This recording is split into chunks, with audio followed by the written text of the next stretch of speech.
Gostaria que você abrisse a sua Bíblia no Evangelho de Lucas, capítulo de número 17. Nós vamos ler do versículo 11 até o versículo de número 19. Diz assim a palavra do Senhor: E aconteceu que, indo ele a Jerusalém, passou pelo meio de Samaria e da Galileia. E entrando numa certa aldeia, saíram-lhe ao encontro 10 homens leprosos, os quais pararam de longe e, levantando a voz, dizendo: Jesus, Mestre, tem misericórdia de nós. E ele, vendo-os, disse-lhes: Ide e mostrai-vos ao sacerdote. E aconteceu que, indo eles, ficaram limpos. E um deles, vendo que estava são, voltou glorificando a Deus em alta voz, e caiu aos seus pés, com o rosto em terra, dando-lhe graças, e este era samaritano. E respondendo Jesus, disse-lhe: Não foram 10 os limpos?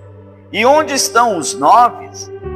Não houve quem voltasse para dar glória a Deus, senão este estrangeiro? E disse-lhe: Levanta-te e vai, a tua fé te salvou. Amém? Amados, neste texto aqui nós vemos o acontecido, Jesus curando aí 10 homens que estavam sentenciados à morte, 10 homens leprosos. E este milagre que Jesus realizou aqui, ele é bastante significativo, porque por ser 10 homens, tinha um ali que era diferente. Eram 9 judeus e um era samaritano. Isso daí nos mostra, amados, que o milagre de Deus, o poder de Deus, o agir de Deus, não é só para os seus escolhidos, mas é para todo aquele que crê, para todo aquele que espera nele, que confia nele, para todo aquele que tem fé no Senhor. E eu quero falar com você hoje sobre gratidão e ingratidão. Esse texto nos leva a entender esta verdade. O relato que Lucas vem contando aqui, vem falando de 10 homens impuros que estavam ali com lepras, e a sentença para quem contraía lepra era 2 coisas: viver isolado e esperar a morte. Os samaritanos e os judeus, eles são inimigos, eles não se dão, eles não combinam. Mas aquela lepra, aquela enfermidade, aquela situação os colocava na mesma posição. Tanto é que eles estavam juntos, judeus e samaritanos. Por causa do quê? Por causa da situação. E o que nós aprendemos com isso? Qual é a aplicação que nós podemos fazer para a nossa vida? É que o crente, quando ele se envolve com o caminho do pecador, ele se coloca na mesma situação que o pecador. É igual o salmista Davi fala lá no Salmo 1. Bem-aventurado o homem que não anda no conselho dos ímpios, não se detém no caminho dos pecadores, nem se assenta à roda dos escarnecedores. O que acontece é que hoje tem muitos crentes ouvindo conselhos de ímpios, deixando de ouvir a palavra de Deus, deixando de ouvir aquilo que Deus fala ao coração dele e ouvindo conselhos de ímpios. Tem muitos crentes hoje deixando de andar nos caminhos de Deus e andando pelos caminhos dos ímpios, deixando de fazer a vontade de Deus para fazer a sua própria vontade, deixando de adorar ao Senhor para adorar a si mesmo. O salário do pecado é o quê? É a morte. Então o crente, o cristão, quando ele se coloca no caminho do pecador, irmãos, o que ele espera é o quê? A morte. O que resta para ele é a morte. Talvez nem a morte física, mas a morte espiritual. O crente, ele acaba morrendo espiritualmente. Já não vive mais para Deus. Agora, que sentido tem você viver sem Deus? Agora, para o pecador, que esperança você acha que tem para ele?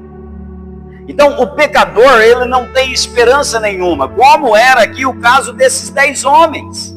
Não tinha esperança nenhuma. Agora, para nós, irmãos, que servimos a Deus, para nós que temos fé no Senhor, que andamos nos caminhos do Senhor, há uma esperança. E que esperança é essa? A esperança de um novo céu e uma nova terra, como João viu lá em Apocalipse, capítulo de número 21, e viu um novo céu e uma nova terra. Essa é a nossa esperança. É por isso que nós servimos a Deus, vivemos para o Senhor, porque nós aguardamos a isso daí. Um novo céu e uma nova terra.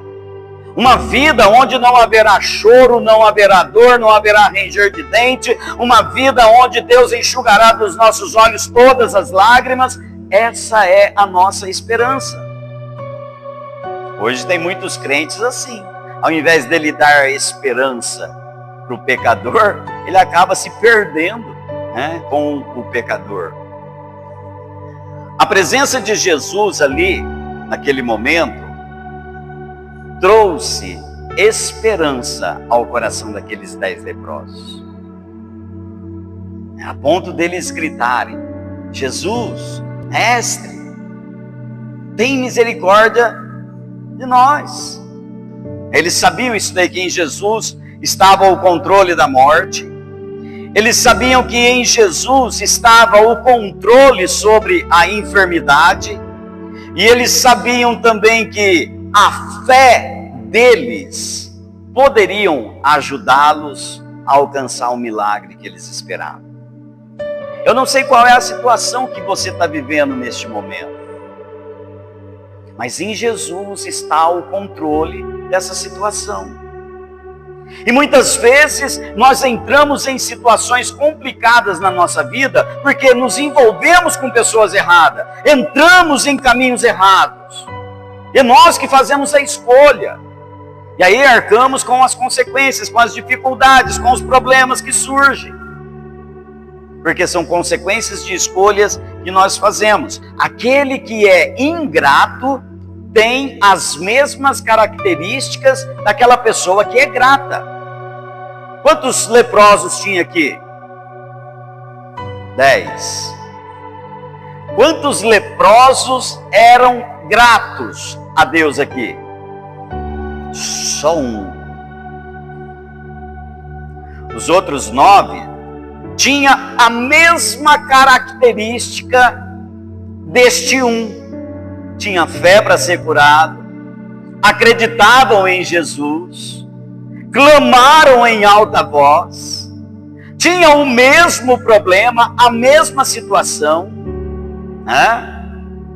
a mesma esperança, mas eram ingratos. Só um que era grato. Então, entenda isso, irmãos. Aquela pessoa ingrata, ela tem as mesmas características. E eu vou explicar aqui para você o sentido da ingratidão. Seria de esperar que aqueles 10 homens, a hora que eles percebessem ali que estavam curados, eles voltassem correndo para Jesus. Como eles gritaram, né? Jesus, tem misericórdia de mim. Mas depois que receberam a cura, sequer lembraram de Jesus. Aqueles homens deveriam agradecer a Deus. Senhor, obrigado porque o Senhor trouxe um milagre aqui para nós. Irmãos, Jesus foi aonde ninguém ia. As pessoas corriam de leprosos. Jesus passou pelo caminho onde eles estavam. Jesus foi aonde ninguém ia, e é o que eu quero dizer para você aqui também nessa noite. Jesus toca aonde ninguém pode tocar. Jesus chega onde ninguém pode chegar. Jesus vai aonde ninguém pode ir. Jesus vem com um socorro para você no momento em que todo mundo vira as costas para você. Eram para eles serem gratos ali pelo amor de Jesus que havia compelido, né, e atendido ao clamor deles. Quantas pessoas hoje deixam de ser grato por aquilo que Deus faz na vida dela, ou dele? Ou a ingratidão na vida da pessoa é uma falha moral na vida dela. A ingratidão é um pecado na vida da pessoa que vai refletir ali um coração distante de Deus. Então aquela pessoa que é ingrata é uma pessoa distante de Deus. Esses 9 homens aqui se tornaram ingratos porque ficaram distantes de Jesus. A ingratidão faz com que a pessoa tenha um coração orgulhoso. E a pessoa orgulhosa, ela não aceita ajuda. A pessoa orgulhosa, ela não admite que foi ajudada por alguém. A pessoa ingrata não reconhece o que você faz por ela. Você ajuda, você estende a mão, você caminha junto, você levanta a pessoa, mas a ingratidão no coração dela não deixa ela admitir isso. E ela ainda vira contra você. A pessoa ingrata, ela vai sempre murmurar da situação, ela vai sempre murmurar daquilo que ela tem, ela vai sempre murmurar das bênçãos de Deus, ela esquece das bênçãos de Deus da vida dela. Deus abençoa aqui e ali ela já esqueceu, porque a ingratidão faz com que ela não aceite, né, as bênçãos de Deus, e aí ela esquece. A ingratidão é considerada como uma doença na alma, capaz de corroer relacionamentos e afastar a pessoa de Deus. A ingratidão leva a isso daí. Tá? A pessoa ingrata, ela gosta de desfrutar das dádivas de Deus, mas esquece do doador, né? Ela quer as bênçãos de Deus, mas não quer o Deus da bênção. A pessoa ingrata, ela tem pressa em pedir, mas esquece de agradecer. Você faz tudo para uma pessoa. Você se esforça, você se empenha em ajudar a pessoa, se desdobra todo para ajudar aquela pessoa, e aí depois, aquela pessoa que você ajudou, primeira coisa, ela te abandona. A ingratidão faz isso. Olha, Jesus ajudou aqueles 10 homens, 9 abandonou Jesus. Então a pessoa ingrata também é assim. Você vai ali estender a mão, ajudar, caminhar, levantar ela, às vezes até restaurar, ajudar ela a ser restaurada espiritualmente, e aí depois ela te abandona. E não só te abandona, como te joga pedras também. A pessoa vai falar mal de você, vai te criticar, vai te apontar. Porque a ingratidão, o pecado da ingratidão no coração da pessoa, faz com que ela seja assim. Esses 9 homens ingratos aqui, que alcançaram o milagre de Deus,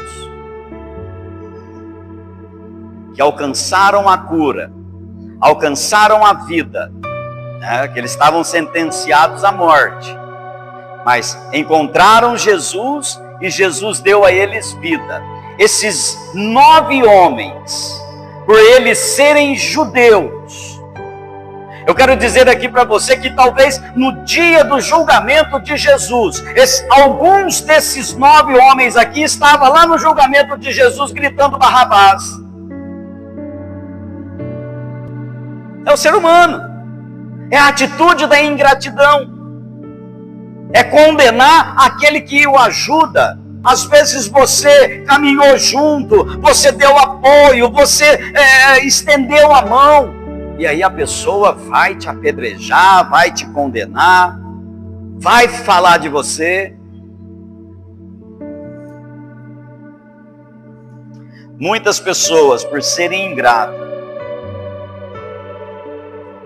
estão correndo o risco de perder até a salvação. Esses 9 homens ingratos aqui, irmãos, eles alcançaram a cura, mas não alcançaram a salvação. O samaritano que voltou para agradecer, além dele alcançar a cura, ele alcançou também a salvação. E aí no versículo 19, Jesus fala para ele assim, levanta-te e vai, a tua fé te salvou. Agora, o ingrato, ele pode alcançar o milagre, mas ele perde a salvação. E tem muita gente hoje assim. E a pessoa grata, qual é a atitude dela? Aquele que é grato, que tem gratidão, ele dá glória a Deus em tudo. O samaritano aqui, ele voltou, percebendo ali que ele estava limpo, ele voltou dando glória a Deus. Aí no versículo, e um deles, vendo que estava são, voltou glorificando a Deus em alta voz. Ele levantou a sua voz para clamar a Jesus, para ter misericórdia da vida dele e salvá-lo, curá-lo. A hora que ele percebe que ele foi curado, ele volta para Jesus de novo, dando glória a Deus em alta voz, gritando também, glória a Deus. A pessoa grata é assim, irmãos. Ela é sempre alegre, tudo que acontece na vida dela, a glória é para Deus. A pessoa grata, além dela agradecer, dela glorificar a Deus, ela se prostra aos pés do Senhor para adorá-lo. Amados, a pessoa grata, ela é um verdadeiro adorador. Ela adora a Deus em tudo. Tá difícil? Louvado seja teu nome, Senhor. Tá tudo bom, tá uma maravilha? Louvado seja teu nome, Senhor. Então a pessoa grata, ela é assim. Ao invés dela ir ao sacerdote, ela se torna um sacerdote. Ao invés dela ir ao homem, ela faz no coração dela um trono para Deus. Aqueles que não voltaram, que foram ao homem, foi declarado ali pelo sacerdote, olha, vocês estão puros. Agora o samaritano que voltou para Jesus foi declarado, você está salvo. A pessoa que tem o coração ingrato, pode ter certeza que o coração dela está aberto para tudo quanto é tipo de pecado, de erro. A ingratidão é a pessoa não reconhecer o bem que alguém faz por ela. A pessoa ingrata não valoriza as bênçãos que recebeu de Deus e nem agradece a Deus por as bênçãos. Ela só murmura, ela só reclama. A pessoa ingrata é assim. Então muitas vezes a gente age assim também. Queremos ouvir Deus falar e Deus não está falando, Ele está fazendo. Quando Deus está em silêncio, está trabalhando. O ingrato, ele escolhe desobedecer a Deus e ficar com as coisas do mundo. E isso é perigoso. Eliseu recusou os presentes de Naamã. E aí Geazi, o servo de Eliseu, fala, mas não é certo isso. O cara vem aqui, recebe a bênção, e vai embora de mão. Não, eu vou tirar um proveito dessa situação aí, eu vou tirar um lucro disso daí. Correu atrás de Naamã, olha, ainda mentiu ainda, hein? olha, meu senhor falou que se o senhor quiser deixar alguns presentes para ele aí, eu levo de volta. E aí Geazi pegou ali 2 moedas de prata, 2 talentos de prata, algumas capas, levou e escondeu lá dentro da casa dele. E aí ele chega lá diante de Eliseu. Eliseu fala para Geazi: você pegou lá do Naamã? Não, senhor, não peguei nada não. Você pegou sim, e eu quero dizer para você que até a lepra que era dele vai pegar você também. E na hora Geazi ficou leproso. Na hora, imediato. Então quando a pessoa ingrata busca as coisas do mundo, aquilo que é do mundo vai pegar sobre ela. Então, irmãos, seja grato a Deus pelo que você tem. Não fica de olho na grama do vizinho, não. Tá? Tua família tem problema? Não fica de olho na família do vizinho, não. Ah, a família do vizinho que é uma bênção. Ah, a família de fulano que é abençoada. Pode ser mais problemático do que a tua.